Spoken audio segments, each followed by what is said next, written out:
duit. Nggih, kan sampai ada lagunya kalau uang itu. Panas kepanasan, hujan kehujanan, demi anak istri rela ku jalani. Nah, ini kalau uang seperti ini. Aku langkahkan kaki mencari rezeki, kalau sudah kaya mau kawin lagi. Muhammad nabina binuru hadina min Makkah habibi nur satal madina min salla salatu. Sehat, rohani gak sehat, maka akan tertawa sendiri. Rohani sehat, badan gak sehat, tidak bisa sholat subuh berjemaah. Karena jasmani sehat, rohani sehat, alhamdulillah pagi hari ini Musholla Al-Ansori ramai, yang hadir banyak. Kalau tiap pagi yang hadir jumlahnya sebanyak ini, insya Allah kiamat dipindah 2000 tahun 5000 yang akan datang. Tapi insya Allah tiap pagi yang hadir juga jumlahnya tidak kurang dari pagi hari ini. Amin Allahumma. Amin Allahumma. Dulu ada sahabat Rasulullah namanya Abdullah ibnu Ummi Maktum. Beliau ini tua, buta, dan tidak punya keluarga, sendirian. Pernah mengadu kepada Rasulullah, "Ista'dzantu ya Rasulullah an usolli fil bait." Ya Rasulullah, saya mohon izin untuk sholat di rumah, tidak mau berjamaah. Namun Rasulullah melarang. Berjamaahlah. Padahal buta, padahal tidak punya keluarga, padahal dia tua. Akhirnya dengan tongkat yang dia bawa tiap pagi berangkat ke masjid. Kalau di sini mungkin berangkat ke musholla pakai tongkat. Suatu ketika akhirnya tongkatnya jatuh. Abdullah ibnu Ummi Maktum itu juga jatuh sehingga dahinya berdarah. Setelah kejadian jatuh inilah, setiap Abdullah ibnu Ummi Maktum mau sholat berjemaah, itu ada yang menuntunnya, ada yang memegang tangannya dibawa ke masjid. Selesai sholat, ada yang memegang tangannya diantarkan pulang ke rumah. Mau sholat zuhur, ada yang memegang tangannya dituntun sampai ke masjid lagi. Pulang, begitu terus tiap hari. Sampai Abdullah ibnu Ummi Maktum ini kagum. Siapa gerangan orang yang berbaik hati tiap 5 waktu mau melaksanakan sholat, berkenan mau menuntun dan memegang tangannya sehingga dia tidak terjatuh lagi. Akhirnya Abdullah ibnu Ummi Maktum bertanya, "Wahai pemuda, siapakah gerangan yang telah berbaik hati setiap hari menuntun saya sholat berjemaah? Saya mau membalas dengan uang, saya tidak punya uang. Namun saya akan membalas doa. Akan saya doakan sampean kepada Allah Subhanahu wa ta'ala. Siapakah namamu?" Yang menuntun ini akhirnya menjawab, "Abdullah, tidak perlu sampean mendoakan saya karena saya tidak membutuhkan doamu." Loh, siapa kok sampean sombong tidak mau doa? Saya adalah iblis. Loh, kok iblis menuntun orang sholat? Biasanya iblis itu melarang orang sholat. Ini kok menuntun orang sholat? Iblis lalu menjawab, "Apakah kamu ingat dulu gara-gara tidak ada yang menuntun kamu sampai terjatuh, sampai dahimu berdarah? Kamu jatuh karena mau sholat berjemaah, maka dosamu separuh diampuni oleh Allah Subhanahu wa ta'ala. Makanya saya tuntun, takut kamu jatuh lagi. Kalau kamu jatuh lagi, dosamu habis sama sekali tidak ada." Jadi perbuatannya baik, niatnya jahat. Ini saking besarnya faidah sholat subuh berjamaah. Apalagi sampai jatuh, dosanya habis. Makanya yang merasa banyak dosa, besok insya Allah uangnya habis sekalian dibawa ke rumah sakit. Sampai Rasulullah menyatakan, andaikan orang sempit ini tahu. Tapi kalau di hadis tidak ada sempitnya ya. Nah, kok baik sare. Andaikan orang sempit tahu betapa besar pahalanya sholat berjamaah, la atau walau habwa, maka akan datang meskipun dengan keadaan ngesot, tidak punya kaki, tapi karena tahu besarnya pahala berjamaah, dia akan datang meskipun dengan cara ngesot, tidak punya kaki. Dia akan merangkak. Berhubung pahala tidak terlihat dan tidak bisa disaksikan dengan mata telanjang, akhirnya banyak yang tidak sholat subuh berjamaah. Nggih. Kenapa? Pahala tidak terlihat. Coba mulai besok pengumuman di sini, yang sholat subuh di musola Al-Ansori jangan dikasih pahala, dikasih uang 2 juta. Insya Allah meskipun dari Kayong Utara berjemaah di sini, insya Allah penuh ini. Karena apa? Duit. Nih, kan sampai ada lagunya kalau uang itu.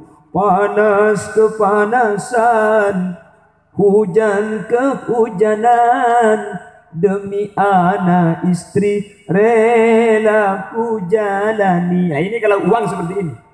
Aku langkahkan kaki mencari rezeki, kalau sudah kaya mau kawin lagi.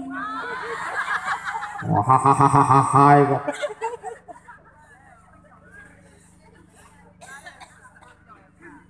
Kan itu biasanya kita kalau berangkat pagi pulang malam. Kalau urusan duit kita semangat. Kenapa urusan surga kita tidak semangat? Pahala tidak terlihat. Namun ingat, Allah memberikan tamsil, Allah memberikan percontohan.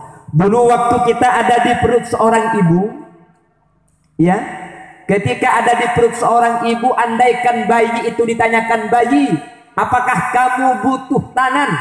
Tentu bayi itu akan menjawab, saya tidak butuh tangan. Meskipun ada tangan di dalam perut ibu, tidak bisa main HP. Apakah kamu butuh kaki? Saya tidak butuh kaki. Sekalipun dikasih kaki di perut ibu, tidak bisa main bola.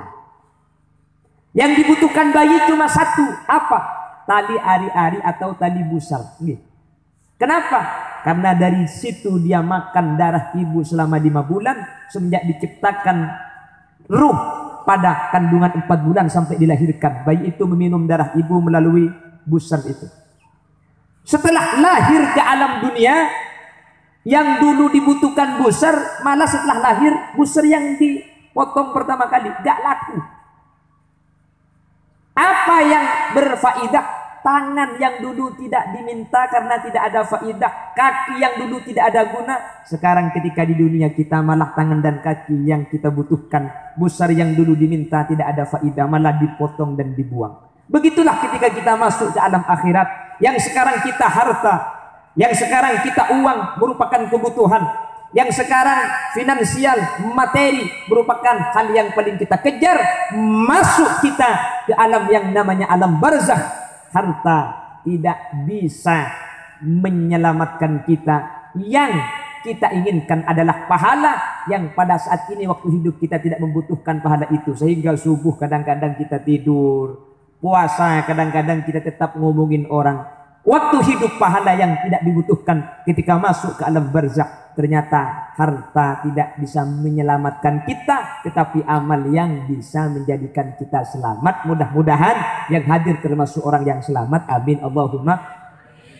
Makanya kata Rasulullah, yatba'ul janazata salasatu umurin. Ketika jenazah dibawa ke liang lahat, 3 ini akan ikut. Yang pertama, ahluhu, keluarga.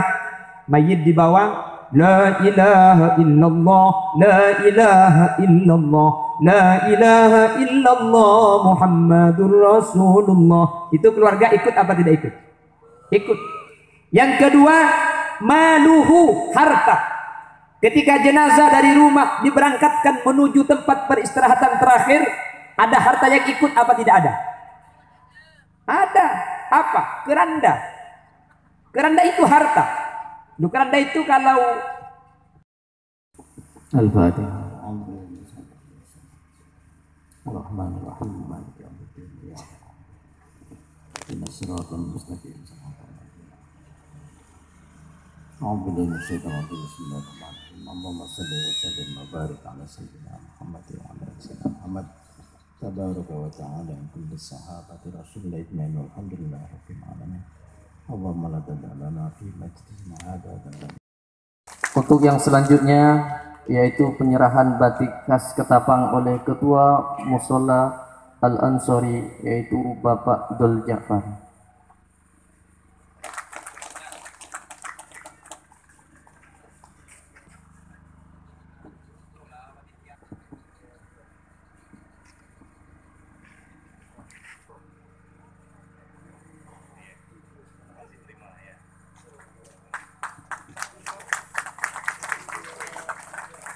lapang. Ala Muhammad sallallahu alaihi wasallam. Sallallahu ala Muhammad ala Muhammad